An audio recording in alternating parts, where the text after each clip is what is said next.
It's 15th August 1947. India is finally free from the clutches of the British Empire. But as we enter this new dawn, we await a painful reckoning. The country is fragile and poor, and we need to protect our people and help them move up the social ladder. And the government at the time didn't think the private industry would prioritize the needs of these many people. So within a few years, the intervention that government did gave way to license Raj, which means you needed several hundred permits to produce even the most mundane items like soaps, TVs, you name it. So at the same time, they also imposed restrictions on both domestic enterprises and foreign. Most companies had to shut down and go home. Few were allowed to operate, and most of the companies were owned by the government. But that turned out to be an insane idea because consumers suffered in tandem. So, if you wanted a scooter, you'd have to wait for 10 years. Corruption was rampant, and bribing was just considered a normal activity. So, it was insane. Now, you can imagine that this didn't help the economy all that much. In fact, GDP growth slowed to a crawl around 4% annually, while other countries like South Korea were just racing ahead. India also was on a spending spree, and they gave a lot of agricultural subsidies. And after the wars with China, they were spending a lot of money on beefing up the defense. So when the money started running out, Indian government started borrowing more from external parties. Our external debt nearly doubled from 35 billion in 1985 to 70 billion in 1990. So you can imagine how insane it was. Finally, this reached a boiling point in 1990. Iraq invaded Kuwait, and oil prices just went through the roof. So now the sins of the past had also caught up. Foreign aid wasn't forthcoming, and India's dependence on NRI remittances also became an issue.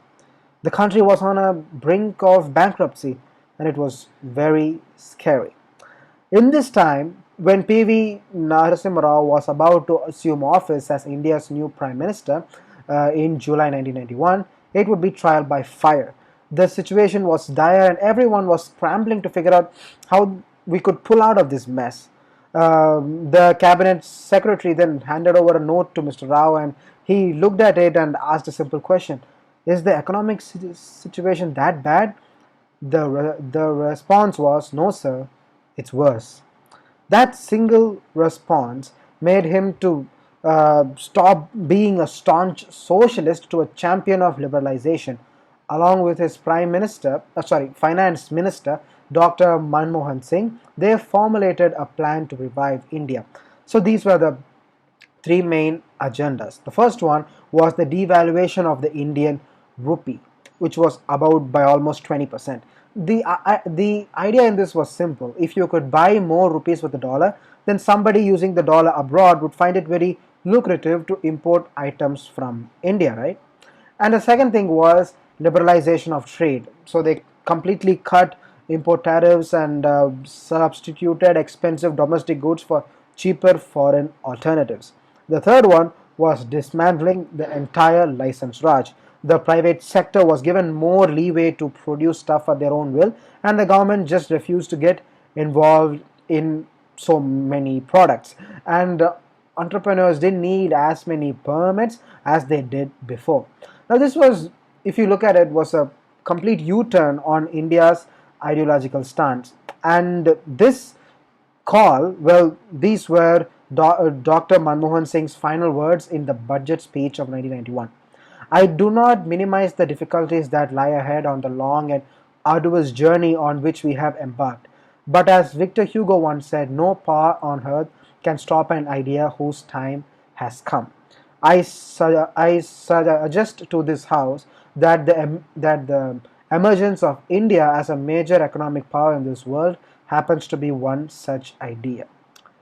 Not many realized the magnitude of these reforms at that time. Newspaper headlines didn't scream about it, but then the big picture emerged.